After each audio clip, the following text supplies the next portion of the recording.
नमस्कार, एमएच1 न्यूज में आपका स्वागत है। मैं हूं शरद अवस्थी। अगर कुछ करने की चाह हो और ठान लिया है कि कुछ बदल कर दिखाना है तो बदलाव मुमकिन है।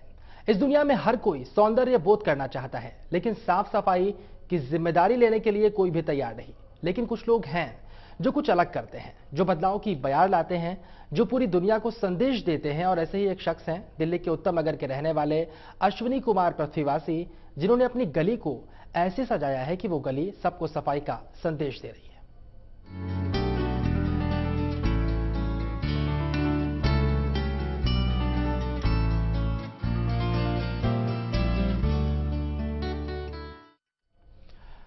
उत्तम नगर में रहने वाले अश्विनी कुमार पृथ्वीवासी अपने नाम के साथ पृथ्वीवासी लगाते हैं। वो शायद पूरी पृथ्वी को ही अपना घर मानते हैं, उसकी साफ सफाई को अपनी जिम्मेदारी। पेशे से आर्ट टीचर अश्विनी कुमार ने गली की सफाई के लिए जो कुछ किया वो वाकई एक नई राह दिखाने वाला है। इस गली में शानदार गमले रखे हुए हैं, शानदार पेंटिंग्स की गई हैं। इस गली में कहीं भी गंदगी नहीं, कोई भी गलत ढंग से यहां पर गाड़ी पार्क नहीं करता। और यह सब हुआ है अश्विनी कुमार के प्रयासों से। और गली वालों को भी एहसास हो गया है कि सफाई एक सामूहिक काम है और पूरी गली वाले मिलकर सफाई करते हैं। इतना ही नहीं, अश्विनी कुमार ने आई लव माई स्पेस अभियान चलाकर लोगों को जागरूक किया, बच्चों को पेंटिंग बनानी सिखाई। और इन सब का नतीजा आज सबके सामने है। दिल्ली की एक चमचमाती हुई, सुकून देती हुई अनोखी गली। तस्वीरें इस वक्त आप देख सकते हैं कि हालांकि आपको लगेगा आप किसी एग्जीबिशन में खड़े हुए हैं, लेकिन यह उत्तम नगर की एक गली है और दिल्ली की सबसे अनोखी और सबसे खूबसूरत गली अगर इस गली को कहा जाए तो ये गलत नहीं होगा। और सबसे खास बात सिर्फ दिल्ली ही को नहीं, पूरे देश को संदेश देती है और ये संदेश है सफाई का संदेश। और इस वक्त टीवी स्क्रीन पर जो आपको शख्स दिखाई पड़ रहे हैं वो शख्स अश्विनी कुमार पृथ्वीवासी हैं। और इन्हीं की वजह से इस गली का रंग रूप इस तरह का हो गया है कि ये देश के साथ, दिल्ली के साथ पूरे विश्व को सफाई का संदेश देती है। और यह भी सिखाती है कि अगर सब लोग मिलकर काम करें, धर्म जाति के बंधनों से हटकर काम करें, समाज की तरह सोचें, तो शायद वो भी मुमकिन है जो लोगों को असंभव सा लगता है।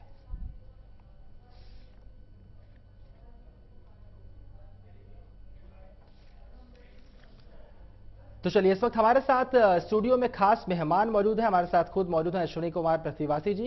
अश्विनी जी, आपका बहुत बहुत स्वागत है एमएच1 न्यूज में है। और जिस तरह की खूबसूरत गली हमने इस वक्त तस्वीरों में देख रहे थे और तमाम दिल्ली वाले भी इन तस्वीरों को देख रहे थे, कहना मुश्किल नहीं कि अगर आदमी ठान ले तो शायद कुछ भी मुमकिन है। सबसे पहला सवाल, आखिरकार कब आपको ऐसा लगा कि दिल्ली की गली का स्वरूप बदलना है?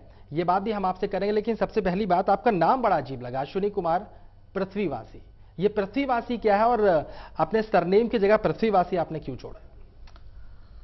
देखिए सर, ऐसा होता है कि मुझे लगता है कि इंसान के मन में जो एक नफरत का जो भाव पैदा होता है, जिसकी वजह से पूरी दुनिया में अन्याय है, उसका जो सोर्स है, मेन सोर्स है, वो ये सोर्स है कि हम अपने आप को कुछ विशेष मानते हैं, किसी विशेष समूह का पार्ट मानते हैं। कभी जाति की वजह से, कभी धर्म की वजह से, कभी राज्य की वजह से, कभी देश की वजह से, कभी जेंडर की वजह से, कभी राजनीतिक पार्टी की वजह से हम अपने आप को एक ग्रुप का पार्ट मानते हैं। और हम फिर उसी के हित के बारे में बात करते हैं, उसी का हित सोचते हैं। और उस ग्रुप से जो अन्य लोग रह जाते हैं, हम उनके अहित की चिंता नहीं करते, उनके हित की चिंता नहीं। स्वाभाविक सी बात है, हम अपने हित पे फोकस करते हैं। उनका हित होता है तो ठीक, नहीं होता तो कोई बात नहीं, हमें परवाह नहीं होती। तो मेरे को लगता है कि सबसे पहले इंसान के मन से नफरत निकलनी चाहिए, तभी तो वो न्याय कर पाएगा जी। तो वो नफरत निकालने का तरीका यह था कि अपने आप को किसी भी ग्रुप का पार्ट ना बनाएं, उससे पार आ जाएं। ना मेरे को हिंदू मुस्लिम सिख ईसाई से कोई लेना देना, उनका धर्म, थैंक यू। ना मेरे को इस बात से कोई लेना देना कि मैं दिल्ली में रहता हूं, हरियाणा में पैदा हुआ है, पंजाब में, उसका भी कोई लेना देना नहीं है। ना मुझे इस बात से लेना आदमी अच्छे हैं औरत अलग है, उससे भी कोई लेना देना नहीं है। मेरे को इस बात से भी लेना देना नहीं कि मैं इंडियन हूं। ये नफरत पैदा करता है जी। भगवान ने जब सारी सृष्टि बनाई है तो गैलेक्सी है, प्लैनेट्स बनाए हैं उन्होंने। हम धरती पे रहते हैं, दैट्स इट। एक धरती एक प्लैनेट है। तो बिल्कुल, ये पृथ्वीवासी नाम अचानक क्या इसलिए कि कहीं ना कहीं जो धर्म और जाति के बंधन है उससे आप अलग हट जाएं? मैं आपके शब्द में अचानक शब्द को अंडरलाइन करूंगा। अचानक कुछ नहीं है, 15 साल पहले से ही मैं ये पृथ्वीवासी शब्द जो है यूज करता हूं। आज मेरा पासपोर्ट पृथ्वीवासी के नाम से ही है, बैंक अकाउंट, मेरा पैन नंबर, मेरा लाइसेंस सब पृथ्वीवासी के नाम से। इनफैक्ट मेरे बच्चे का नाम भी अर्दियन पृथ्वीवासी है। जैसे आप इंडियन लिखते हैं, उसका नाम भी अर्दियन है, अर्थ EARTHIAN, अर्दियन पृथ्वीवासी। बिल्कुल, शायद अगर समाज के लिए आपको कुछ करना है तो पहले धर्म और जाति के बंधन से हटना होगा। और अश्विनी कुमार पृथ्वीवासी ने अपने नाम के पीछे पृथ्वीवासी लगाकर यह संदेश देने की कोशिश की कि जब उन्होंने ये क्लियर कर लिया कि वो किसी समाज के नहीं है, वो किसी धर्म के नहीं, किसी जाति के नहीं, विशेष समूह से ताल्लुक नहीं रखते, तब कहीं ना कहीं उन्होंने समाज के बारे में सोचना शुरू किया और दिल्ली में एक खूबसूरत गली के तौर पर यह चीज सामने आई है। अश्विनी जी, कब आपको लगा कि दिल्ली की जो गली है उसे इतना खूबसूरत बनाया जाए कि देखने वाले देखते रह जाएं? दिमाग में ये बात कहां से आई आपके? देखिए, मैं लंबे समय से दिल्ली में ट्रैवल करता हूं। मेरे 5-7 इंस्टीट्यूट हैं, तो मैं इधर से उधर क्लासेस देने के लिए जाता हूं। सड़कों से जाता हूं, आप भी जाते हैं। ये सच्चाई किसी से छुपी नहीं है। चाणक्यपुरी देखिए, मजा आता है जाने में। बिल्कुल, बात जानबूझ के मैं वहां से गाड़ी निकालता हूं अपनी, ताकि थोड़ी देर के लिए एंजॉय कर पाऊं। ऐसा लगता है कि मैं यूरोप में हूं कहीं।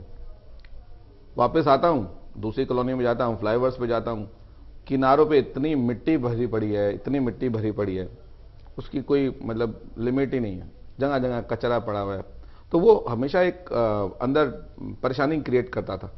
और जैसे ज्वालामुखी फूटता है, हम भी कोई डिसीजन लेते हैं तो उसके पीछे एक बहुत सारी चोट होती हैं, तो वो पहले से हिट कर रहा था।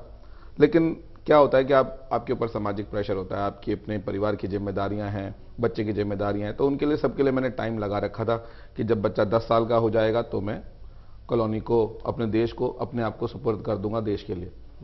तो ठीक है, तो मैं ये भी चाहता था कि ये ना हो जैसे पुराने नेताओं के साथ हुआ या पुराने महापुरुषों के साथ हुआ है कि उनके परिवार वाले सफर कर रहे हैं। तो मैंने अपने घर को बनाया पहले, पिछले 1-1.25 साल में उनको एक घर दे दिया अच्छे से। उनके लिए जो कर सकता था मैंने किया। बच्चा मेरा 10 साल का हो गया। अभी मैंने 10 फरवरी से फिर मैंने फाइनली ये डिसीजन लिया कि चलो अब ये जो मैंने अपने आप को ही कमिटमेंट कर रखी थी वो चालू की जाए। तो फिर मैंने अपने घर के नेक्स्ट इंच से स्टार्ट कर दिया कि यहां से ही सफाई शुरू करेंगे। देखा जाएगा आगे कहां तक जा पाते हैं, कब तक जिंदा बचते हैं, कब तक संदिग्ध हालतों में मेरी लाश मिलती है किसी नाले में। नहीं, बिल्कुल ऐसा नहीं। समाज को जो लोग नई दिशा देते हैं, कहीं ना कहीं लोग, समाज भी उनको सलाखों पर बिठाता है। और आपकी हर जगह पर चर्चा हो रही है। दिल्ली के कोने कोने में आपकी गली का जिक्र हो रहा है, आपके नाम का जिक्र हो रहा है, आपकी मुहिम का भी जिक्र चल रहा है। लेकिन जिस तरह आपने कहा कि आपने अपने घर के बाहर से ये पूरी मुहिम शुरू की, सपोर्ट लोगों का मिला। हम तस्वीरों में इस वक्त देख सकते हैं कि तमाम लोग आपके साथ जुटे हुए हैं, आपका पूरा मोहल्ला आपके साथ खड़ा हुआ है। और कहीं ना कहीं जो भी आप सिखा रहे हैं, बच्चे वो सीख रहे हैं, बड़े वो सीख रहे हैं, फॉलो कर रहे हैं। और पूरा जो आपका कॉलोनी है वो एक नियम में बन चुका है। क्या शुरुआत में लोगों ने सपोर्ट दिया था, या फिर जिस तरह से एक नई शुरुआत होती है, कहीं ना कहीं लोग सोचते हैं पता नहीं क्या आदमी है, क्या कर पाएगा, लोगों ने साथ नहीं दिया था? शुरुआत में क्या हुआ था? देखिए, ये माइंडसेट है। मैं आपके सामने एक शेर लाके खड़ा कर दूंगा तो आप सबसे पहले डर जाओगे उससे, चाहे उसके दांत ना हो, चाहे उसको कोई इंजेक्शन देके उसे बेहोश कर रखा हो, चाहे वो आपके लिए हार्मफुल ना हो, क्योंकि आपका पिछला अनुभव बहुत बुरा है, आपकी पिछली जानकारी गलत है। तो हमारे देश के नेताओं ने, हमारे देश के छुटभैया नेताओं ने समाज के सामने यही उदाहरण पेश किया है कि जब भी वो समाज की भलाई के लिए कुछ करते हैं तो उसके बाद वो नेता बनते हैं, उसके बाद नेता बन के वो फिर उसके बाद वो गायब हो जाते हैं, उसके बाद वो एक एसी कमरे में चले जाते हैं। तो बेचारी जनता करे भी क्या, इन लोगों ने देखा ही वो है। तो वो माइंड जो है, वो जिसे आप जजमेंटल बोलते हैं, वो वैसे ही डिसीजन लेता है। जब मैं सफाई करने निकला, 2-4 दिन में लोगों ने ये बोलना शुरू कर दिया, लगता है इसको नेता बनना है, आगे कोई चुनाव आएगा उसमें खड़ा होना है। और कोई कुछ बोलने लग गया, एनजीओ से पैसे मिलेंगे, कोई कहने लगा कोई इसका टेंडर पास हुआ है। अनशन जितना भी जो उनके मन में था वो रूमर्स निकलने लगे। तो शुरू में तो ऐसा कुछ नहीं हुआ, उन्हें लगा ये 1-2 दिन की ड्राइव है। जब उन्हें लगा 10-15 दिन हो गए लगातार काम करते ही जा रहे हैं, तो फिर जो है मुद्दा ये हो गया कि फिर कई, देखिए अच्छे इंसान सभी के अंदर है, आपके अंदर भी हैं, सबके अंदर हैं। जो लोग जेल में हैं उनमें भी अच्छा इंसान है, आतंकवादियों में भी एक अच्छा इंसान होता ही होगा। अपने परिवार के लिए तो अच्छा सोचते ही होंगे, किसी के लिए तो अच्छा कर ही रहे होंगे। वो अच्छा इंसान एक्टिवेट हो जाता है जब दूसरे को देखते हैं हम लोग। तो वो अच्छा इंसान जिन लोगों में था वो एक्टिवेट होने लगा और धीरे धीरे लोग जो हैं जुड़ते चले गए। आज हमारी कॉलोनी जो है लगभग 300-400 लोग हमारे उस संडे वाले प्रोग्राम में आते हैं। अच्छा लगता है। अब लोगों को झाड़ू लगाना पूरा नहीं लगता, स्टेटस सिंबल है हमारे यहाँ पे झाड़ू लगाना। जी बिल्कुल। एक खास बात यहाँ पर कही कि झाड़ू लगाना स्टेटस सिंबल कैसे बनता है, लेकिन शुरुआत करनी पड़ती है और लगातार लोगों की आलोचनाओं से डरे बगैर, उनसे हारे बगैर लगातार जुटते रहते हैं मुहिम। तो कहीं ना कहीं हर इंसान के, जिस तरह अश्विनी जी बता रहे हैं कि हर इंसान के अंदर एक अच्छा इंसान छिपा होता है और वो अच्छा इंसान कहीं ना कहीं अच्छे कामों को करने के लिए प्रेरित भी करता है। वो छोटे से ब्रेक का है, लेकिन ब्रेक के बाद हम अश्विनी जी से जानेंगे कि आखिरकार ये मुहिम दिल्ली की गली से शुरू हुई है, लेकिन इस मुहिम को कहां तक लेकर जाना है, क्या लक्ष्य है और किस तरह से अपने लक्ष्य की ओर अश्विनी जी बढ़ रहे हैं। वो छोटे से ब्रेक का।